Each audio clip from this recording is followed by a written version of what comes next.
Government facing backlash over new legislation that would criminalise homelessness. The Criminal Justice Bill, which is currently going through Parliament, would allow the police to forcibly move on rough sleepers. Some charities have raised concerns over the government's criteria for this, which includes sleeping in a doorway or even creating an excessive smell.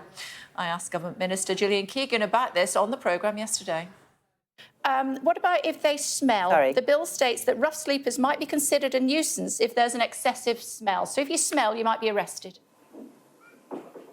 Well, I mean, I think the most important thing, as I say, is to make sure we help people off the streets. No, I'm not saying it's funny, and I'm saying the most important thing is to help people off the streets. That's why we're putting £2 billion a year into this. Well, no, people should not be arrested just if they smell. But of course, what we'll be doing is be considering any legislation. But, Kay, the most important thing is what we're doing, £2 billion to make sure that we help homeless people. Then why criminalise people if they find themselves sleeping rough? It's not a lifestyle choice, despite what Suella Braverman says.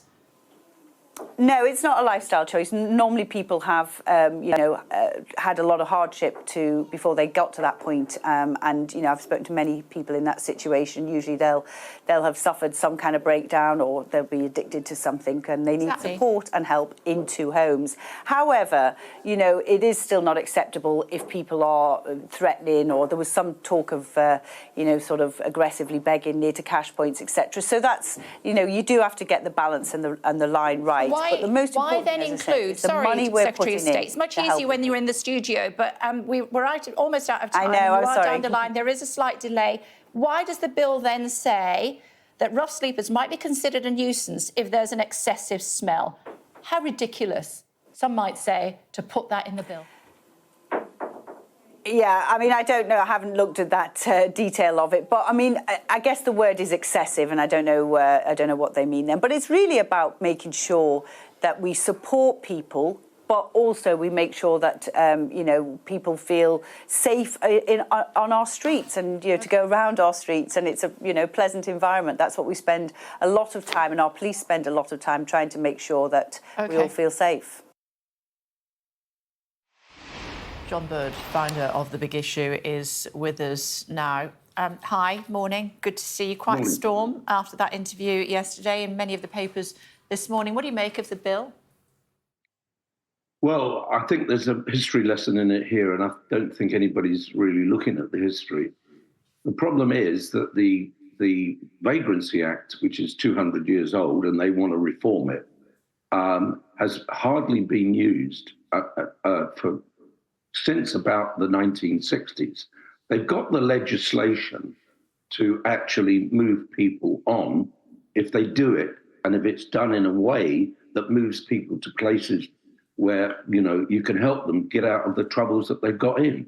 And I think this is really just a bit of window dressing. The other thing which I ask is, how the hell are you going to enforce this? I mean, you're going to get the old bill or the local security for local councils going out there sniffing people. I mean, this is just a waste of time. And we should be talking about not just how we get people off the streets, but how we keep them off the streets. And keeping them off the streets means also making sure that all of the reasons why they end up on the streets are handled, and we don't do that.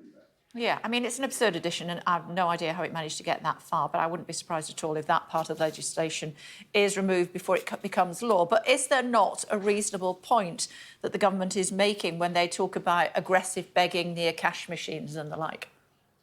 Yeah, I mean, I've seen it. People have aggressively begged from me. Hundreds of people have not. So, it's a kind of, you see, you can't sort out the problems of a society in the streets. You can't sort out it's like an A&E out there. Most of them have mental or physical health problems. They have problems around drink and drugs and depression. And it's not the place to sort the stuff out. I would like the government to be saying it is a human rights abuse to let people live and die on our streets. So what we should be doing is this. We should be making sure that people don't fall onto the streets, and we should be supporting them off the streets as soon as possible. That is not to be found in the criminal justice. When it's moved on to criminal justice issues, then you've lost the plot. But Lord Bird, what about people who are going about their business and feel threatened by people who are homeless? Many of them, as you say, have a mental health issue or a drug addiction or whatever, and they feel threatened and concerned, and they shouldn't feel that way as they go about their daily business. Sure, they shouldn't, and nobody should have to put up with that. Nobody should have to be put up with drunken students. I live in Cambridge. No one should have to put up with all the kind of stuff that goes on in the streets now. But the point I'm saying, unless the government starts seeing street living as unacceptable, they're not going to do anything about it. All they're going to do is tit around, muck around, and kind of, in some strange sort of way, think that they can make it a bit nicer.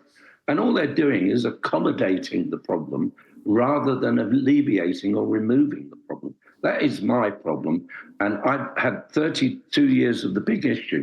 And every now and then, we're running into this problem where governments try and rearrange the furniture rather than actually change the circumstances that make people end up on the streets. That is the problem. I mean, if you look at Section 21, no fault evictions, that is producing homeless people at this particular moment.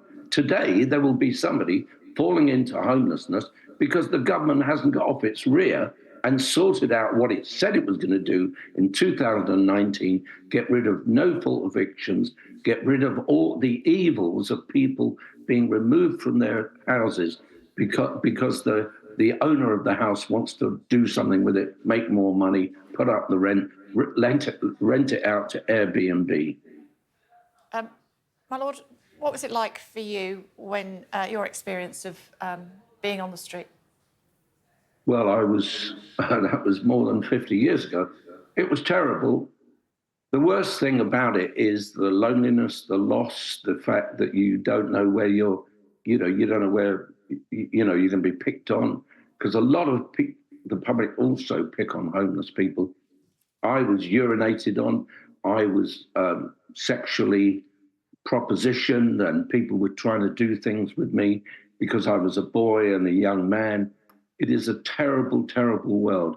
And I think what we have to realize that anybody who falls onto the streets in a very short period of time becomes so traumatized that they actually become dehumanized. There's nothing pretty about street life. And therefore, if people are behaving aggressively, it's because really they need the A&E department. They don't need to be sorted out on the streets. So people do change, and I certainly changed. I became more of a ruffian, more of a pain in the rear. And how has it changed? Obviously, you speak to people now who are homeless. You set up the big issue. How have people's experiences changed from half a century ago? Well, I think there's a lot more confusion.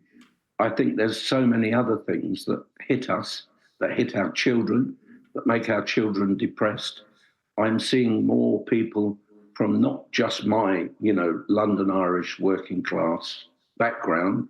I see more and more people who you would not expect to end up homeless. I see we have more and more people who come from other countries, and we have more and more kind of stress. And I don't think that it's a manageable situation. And this government or the next government has to come up with a program. I've got a bill going through the House of Lords, which is called it's not called the Wellbeing of Future Generations, but it's called a bill to create a Ministry of Poverty Prevention. And that's where I think we need to start spending our efforts. We need to stop creating a situation where people are vectored onto the streets, because that's the only way, that's the only place they can go. We have to stop exporting poverty from one family to another. We have to stop the fact that a lot of people in poverty inherit that poverty. I inherited it, and it took me decades to get rid of it. And I think we need a grown-up way of handling poverty, because that's where all this comes from, with 8 different government departments dealing with poverty in some way or another. You have a scattergun effect. And unless we change that, we're not really going anywhere. Unless we make holes in stopping, turning off the tap, make holes in stopping people inheriting poverty and then ending up on the streets, ending up in prison, ending up in the A&E department, ending up with all the problems of mental health problems of today. OK. We must leave it there, my lord, but thank you for taking the time to join us and reacting to what the government told us yesterday. Thank you very much indeed. Thank you.